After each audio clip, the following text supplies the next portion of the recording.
তোমার জামাইয়ের সাথে যদি আমাকে বিয়ে দাও তাহলে আমি তোমাকে 10 লক্ষ টাকা দিব। মিনা ভাবির কথা শুনে রোজির মাথা ঘুরে গেল। কি বলছেন ভাবি, 10 লক্ষ টাকা? হ্যাঁ, কিন্তু শর্ত হচ্ছে তোমার জামাইয়ের সাথে আমাকে বিয়ে দিতে হবে, তাহলে আমি আমার স্বামীর পেনশনের পাওয়া 10 লক্ষ টাকার সম্পূর্ণটাই তোমাকে দিয়ে দিব, বাকিটা তুমি ভেবে দেখো। আমি তোমার উত্তরের আশায় রইলাম। সত্যি সত্যি দেবেন তো? আমি কিন্তু আগে টাকা চাই। মিনা মুচকি হাসি দিয়ে বলল, তুমি আগে তোমার স্বামীর সাথে আমাকে বিয়ে দাও, তারপর বাসর ঘরে তোমার স্বামীকে আমার হাতে তুলে দেওয়ার আগেই তোমার হাতে আমি 10 লক্ষ টাকা দিব। আচ্ছা ঠিক আছে, আমি যেভাবেই হোক সাগরকে ম্যানেজ করছি। সাগরের সাথে আমি আপনার বিয়ে দেবই ভাবি। ঠিক আছে, আমিও দেখি তুমি সত্যি কাজটা করতে পারো কিনা। রাতের বেলা বাসায় ফিরল সাগর। রোজি এসে বলল, এই নাও গরম গরম কফি খাও। সাগর কফির কাপটা হাতে নিয়ে বলল, বা আজকে এত তাড়াতাড়ি আমি বলার আগেই কফি চলে এলো। বারে এমন ভাবে বলছো যেন আমি আমার স্বামীর কোনো সেবা যত্নই করি না। সাগর স্ত্রীর হাত ধরে বলল, না না, আমি সেটা বলতে চাচ্ছি না। তুমি আমাকে অনেক ভালোবাসো আমি জানি, তুমিও আমাকে অনেক ভালোবাসো আমি জানি, কিন্তু আমি কিছু বললে সেটা রাখতে চাও না। কি বলো?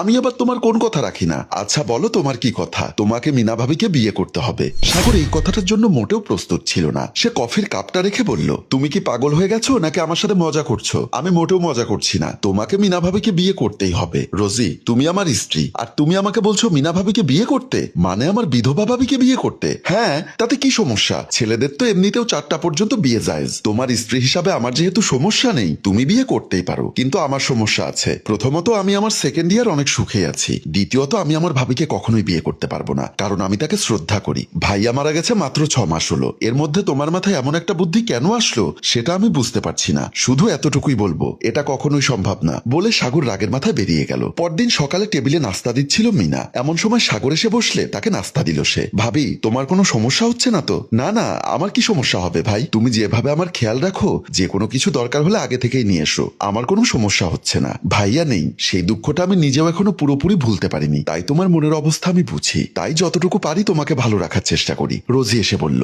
অবশ্যই তোমার ভাবিকে ভালো রাখার চেষ্টা করা উচিত, তাই বলছি তুমি ওনার দায়িত্ব নাও, ওনাকে বিয়ে করো। সাগর দাঁড়িয়ে বলল, ওনার দায়িত্ব নিতে হলে ওনাকে বিয়ে করতে হবে কেন? আমি এমনিতেই ভাবির যা লাগে তা দিচ্ছি, তুমি ওনার যদি কিছু লাগে সেটা বাহির থেকে কিনে আনছো। কিন্তু ভাবির বয়স কম, একটা যুবতী মেয়ে মানুষ সবকিছু পেলেও তার শরীরে একটা চাহিদা আছে, সেটা একটা পুরুষ মানুষ পূরণ করতে পারবে, আর কেউ না। সাগর কথাটা শুনে স্ত্রীর গালে একটা থাপ্পড় মেরে বলল, তোমাকে আমি কাল রাতেই বলেছিলাম এই কথাটা ভুলে যেতে। মিনা কিছুটা লজ্জা পেয়ে ভেতরে চলে গেল। দেখো, তোমার কথায় ভাবিও লজ্জা পেয়ে গেছে। আমি তোমাকে সাবধান করে দিচ্ছি, আমি এই কথাটা তোমার মুখে শুনতে চাচ্ছি না। কথাগুলো বলে সাগর অফিসের দিকে চলে গেল। আর রোজি ভাবি ভাবতে লাগলো কিভাবে ব্যাপারটা ম্যানেজ করা যায়। ঘন্টাখানিক পর অফিসে বসে বসে কাজ করছিল সাগর। এমন সময় তার মোবাইলে মিনার কল আসলো। রিসিভ করে বলল, হ্যালো ভাবি, বলো তোমার কিছু লাগবে? তুমি প্লিজ তাড়াতাড়ি ছুটি নিয়ে হসপিটালে চলে এসো। কেন ভাবি, কি হয়েছে? কোনো সমস্যা? আরে রোজি ওয়াশরুম পরিষ্কার করার লিকুইড খেয়ে ফেলেছে, ওর মুখ থেকে ফেনা বের হচ্ছে দেখে আমি ওকে কোনোভাবে হসপিটালে নিয়ে এসেছি। তুমি তাড়াতাড়ি আমাদের বাসার কাছের হসপিটালে চলে এসো। আচ্ছা ঠিক আছে ভাবি, আমি এক্ষুনি আসছি। সাগর ছুটে হসপিটালে এসে দেখলো রোজিকে একজন ডাক্তার পরীক্ষা করছে।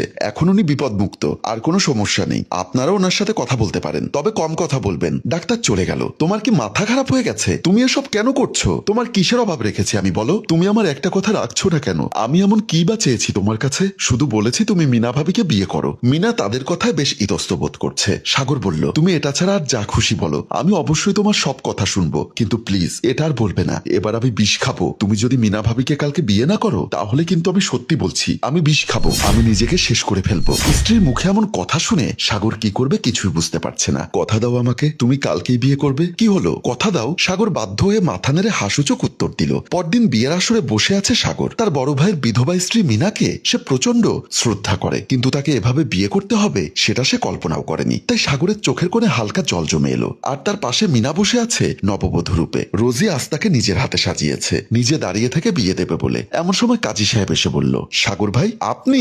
আমি আপনার ভাবিকে নতুন বউ সেজে বসে থাকতে দেখে ভাবলাম হয়তো আপনারা তাকে বিয়ে দিচ্ছেন তার ভবিষ্যতের কথা চিন্তা করে, কিন্তু দেখছি আপনি নিজেই তাকে বিয়ে করছেন। আমার জানা মতে জসিম ভাই থাকাকালীন আপনি ওনাকে অনেক শ্রদ্ধা করতেন। রোজি কিছুটা বিরক্ত হয়ে বলল, আপনারা তো কিছু জানা আছে কিভাবে? আপনাদের পাশের বিল্ডিং এ থাকি, এতটুকু তো আমি জানবই। হয়েছে, বাদ দিন। আপনি বিয়ে পড়াতে এসেছেন, বিয়ে পড়ান। দুটো বিয়ে নিশ্চয়ই নাজায়েজ না। তাছাড়া আমি ওর স্ত্রী হয়ে আমার কোনো সমস্যা নেই। আপনাদের পারিবারিক বিষয়ে আমার মাথা ঘামিয়ে লাভ নেই। ঠিক আছে, আমি বিয়ে পড়াচ্ছি। খুব সুন্দর করে আজকে বাসর ঘর সাজানো হয়েছে সাগর ও মিনার জন্য। রোজি সাগর ও মিনাকে বাসর ঘরে এনে সাগরের হাত মিনার হাতে দিয়ে বলল, ভাবি দেখেছেন তো আমি যা বলি তাই করি। আমি আপনাকে বলেছিলাম আমার স্বামীর সাথে আপনাকে বিয়ে দিব, এখন বিয়ে দিয়েছি। এবার আপনি আপনার কথা রাখুন। আমার 10 লক্ষ টাকা চাই। মিনা মুচকি হেসে বলল, ভালো করেছো ভাই, আমি 10 লক্ষ টাকা দিয়ে কি করব? করব। এসব দিয়ে তো আর আমার সারা জীবন যাবে না। আমার দরকার ভবিষ্যৎ। টাকার থেকেও আমার স্বামী দরকার বেশি, যে আমাকে ভালোবাসবে, আমার খেয়াল রাখবে, যত্ন করবে, সারা জীবন আমার পাশে থাকবে। ঠিক আছে বলেই তিনি বালিশের পাশ থেকে এই নাও টাকার ব্যাগ বের করে রোজির হাতে দিলেন। রোজি টাকাগুলো পেয়ে অত্যন্ত খুশি হয়ে গেল। ঠিক আছে এবার তোমরা বাসর করো, আমি যাই টাকাগুলো সাবধানে রেখে আসি। রোজি নিজের ঘরে গিয়ে ভাবলো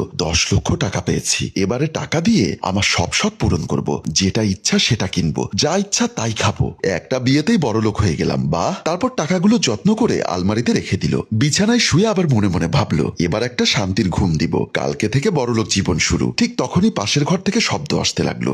সাগর আস্তে করো, আমি পারছি না। ভাবি অনেকদিন ধরেই তোমাকে এভাবে করতে চেয়েছি, আজ সুযোগ পেয়েছি, কিছুতেই ছাড়বো না, আজকে তুমি শুধু আমার। শব্দগুলো শুনে রোজির মাথা আবার ঘুরে উঠলো। তার মনের ভেতর উথাল পাথাল শুরু হয়ে গেল। সে কিছুতেই যেন আর এক মুহূর্ত এখানে থাকতে পারছে না। বাসর ঘর থেকে আবারও ধস্তাধস্তির শব্দ হচ্ছে। এবার রোজি দৌড়ে গেল সেদিকে। বাসর ঘরের দরজার সামনে এসে রোজি আর্তনাদ করে বলতে লাগলো, সাগর প্লিজ দরজা খোলো, আমি বলছি দরজা খোলো। ভেতর থেকে কোনো শব্দ আসছে না। কি ব্যাপার, কি হলো, কি করছো তোমরা, খোলো বলছি। রোজি এবার নিজের রুমে ছুটে গিয়ে টাকার ব্যাগ নিয়ে এলো। ভাবি দেখুন আমি সব টাকা নিয়ে এসেছি, আপনি সব টাকা রেখে দিন ভাবি, আমি টাকা চাই না, আমাকে আমার স্বামী ফিরিয়ে দিন ভাবি। এখনো কোনো শব্দ হচ্ছে না দেখে রোজি এবার কাঁদতে কাঁদতে দরজার সামনে এসে বলল, আমি আপনার পায়ে পড়ছি ভাবি, প্লিজ আমার স্বামীকে ফিরিয়ে দিন, আমার স্বামীর ভাগ আমি কাউকে দিতে পারবো না। এমন সময় দরজা খুলে গেল। রোজি তাড়াহুড়ো করে ঢুকে গেল। ভেতরে গিয়ে দেখলো সাগর আর মিনা দাঁড়িয়ে আছে। তাদেরকে দেখে একদম স্বাভাবিক মনে হচ্ছে, যেন তারা কিছুই করেনি। সাগর তুমি চলো আমার সাথে, তোমার এখানে থাকতে হবে না। ভাবি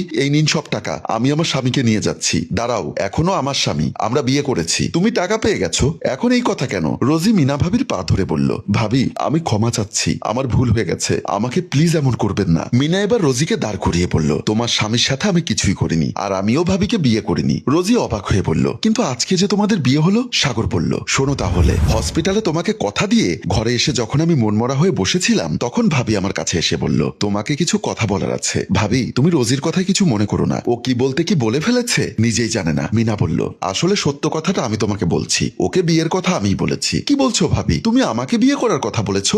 আসলে তোমার বউ আমার স্বামীর পেনশন থেকে পাওয়া 10 লক্ষ টাকার মধ্যে অর্ধেক টাকা দাবি করেছে। নদীর কথা হলো আমি তোমাদের সাথে থাকি, তোমাদের সাথে খাই, আর আমার জন্য অনেক টাকা পয়সা খরচ হয় তোমার, আমার যা লাগে তুমি নিয়ে এসো। তাই আমার স্বামীর পেনশনের 10 লক্ষ টাকার অর্ধেক তোমাদের প্রাপ্য। তাই আমি ওকে বলেছিলাম যদিও আমাকে ওর স্বামীর সাথে বিয়ে দিতে পারে, মানে ও যদি আমাকে ওর স্বামীর ভাগ দিতে পারে, তাহলে আমি ওকে পুরো 10 লক্ষ টাকাই দিয়ে দিব। সাগর কিছুটা অবাক হয়ে বলল, এখন তো নাছোড়বান্দা হয়ে গেছে, এখন কিভাবে কি করা যায়? আমি যেভাবে বলি সেভাবে করো, আশা করি সব ঠিক হয়ে যাবে, অন্তত পক্ষে একটা